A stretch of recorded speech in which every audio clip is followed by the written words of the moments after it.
Salut à tous les amis, c'est Culture Chronique. J'espère que vous allez bien. En tout cas, moi ça va super bien. On est ensemble aujourd'hui pour un petit tutoriel. Je vais vous parler d'un logiciel qui s'appelle KeePass. Ça va vous permettre de gérer tous vos mots de passe et de les sauvegarder en lieu sûr. Donc la première chose à faire, déjà sur culturechronique.fr, dans l'onglet télécharger, sécurité, on peut trouver le lien de téléchargement de KeePass. Donc on peut cliquer dessus, sinon on peut passer par Google aussi, il n'y a pas de souci. Donc dans 5 secondes le téléchargement va se lancer. Ensuite, on va indiquer où c'est qu'on veut l'enregistrer. Donc on va l'enregistrer n'importe où. Pour ma part, c'est juste pour faire un test. Donc moi, c'est immédiat. Ensuite, on n'a plus qu'à cliquer et à ouvrir. Donc ensuite, on fait exécuter. Ensuite, on choisit sa langue. Donc pour moi, ça sera le français et je fais OK. Donc on prend les termes de la licence. On fait suivant et ensuite suivant. Là, on peut créer une icône sur le bureau. Donc c'est comme pour tous les logiciels. On fait encore suivant et installer. Donc ça va s'installer assez rapidement. Donc c'est un logiciel qui va vous permettre de sauvegarder tous vos identifiants, vos mots de passe pour les impôts, pour la CAF, pour pas mal de choses. Donc là on va faire exécuter KeePass. Et la seule chose qu'il faudra se rappeler, c'est le mot de passe qu'on va utiliser pour ouvrir le logiciel KeePass, parce qu'il sera protégé justement par ce mot de passe, ce sera le seul à retenir. Donc autant en mettre un super grand. Donc ensuite on va cliquer sur File et on va cliquer sur New. Donc on va créer une nouvelle database. On va cliquer sur OK. Donc on la met où on veut.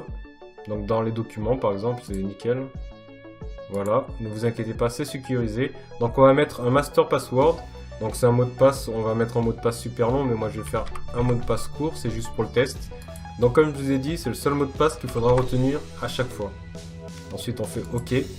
Donc là on peut modifier certaines options de sécurité, par exemple l'algorithme, etc. Donc là on va laisser comme ça et on va faire OK. Et là, on va faire skip.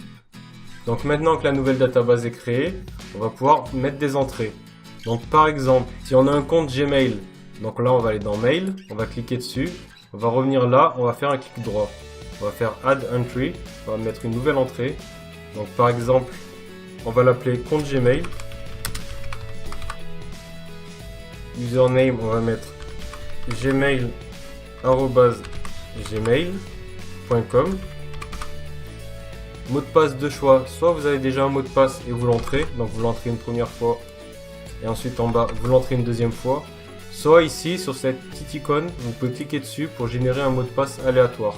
Donc il y a différentes méthodes pour générer un mot de passe aléatoire et ça sera des mots de passe super sécurisés, donc à beaucoup de chiffres. Il pourrait y avoir 40 chiffres, 40 lettres, etc. Donc ensuite on fait OK. Et donc là on a créé notre compte. Donc j'ai oublié de vous montrer un truc, on va redouble cliquer dessus. C'est de noter l'URL. Et on va faire OK. Donc maintenant, une fois qu'on aura besoin d'accéder justement au site en question avec notre compte et notre mot de passe, on n'aura plus qu'à venir ici, à cliquer 2 fois sur l'URL, enfin double clic. Ça va ouvrir automatiquement l'URL en question. Ensuite, on pourra faire connexion. Donc là, il faudra taper l'adresse mail. Donc on va cliquer sur username, on va faire un double clic. On va revenir là, donc ça va, et on fait coller. Et donc ça va entrer directement notre identifiant. On peut faire pareil avec le mot de passe. Un double clic là-dessus, et ensuite on va faire un coller. Clic droit, coller, ou CTRL V. Voilà, c'est tout ce qu'il faut savoir pour ce logiciel. Donc pour vous reconnecter à ce logiciel, bien sûr, il faudra utiliser votre master password. C'est le seul, comme je vous ai dit, qu'il ne faudra jamais oublier. Donc vous mettez autant de chiffres, autant de lettres que vous voulez. Si vous voulez mettre une phrase, comme ça vous vous rappelez bien de la chose, il n'y a pas de souci là-dessus. Ensuite, la dernière étape, on va aller dans File, comme ceci. On va faire Save As, et on va aller l'enregistrer là où on veut. Donc on va faire Save to File. Et par exemple, on va aller le poser dans les documents, comme ceci. Voulez-vous le remplacer? Oui. Et donc maintenant le fichier obtenu, on pourra l'utiliser par exemple sur son smartphone. Il y a une application qui s'appelle KeePass Droid. Donc on pourra utiliser ce fichier, on le transférera sur son téléphone et on ouvrira avec l'application ce fichier. Une fois qu'on aura ouvert l'application, ça va nous demander justement notre mot de passe maître. Et donc on aura tous nos mots de passe et nos identifiants sur notre smartphone aussi. Donc l'application c'est KeePass Droid, c'est sur smartphone Android. Donc voilà, je pense que j'ai fait un peu le tour sur le logiciel, il est super simple à prendre en main, il n'y a pas grand chose à savoir. Donc j'espère que ça vous aura plu les amis. Si vous n'êtes toujours pas abonné, n'oubliez pas, vous pouvez toujours le faire, il n'y a pas de souci pour ça. Vous pouvez mettre un petit pouce bleu aussi, ça aidera ma vidéo à avoir plus de visibilité. Vous pouvez me suivre sur Facebook, Twitter et sur culturechronique.fr.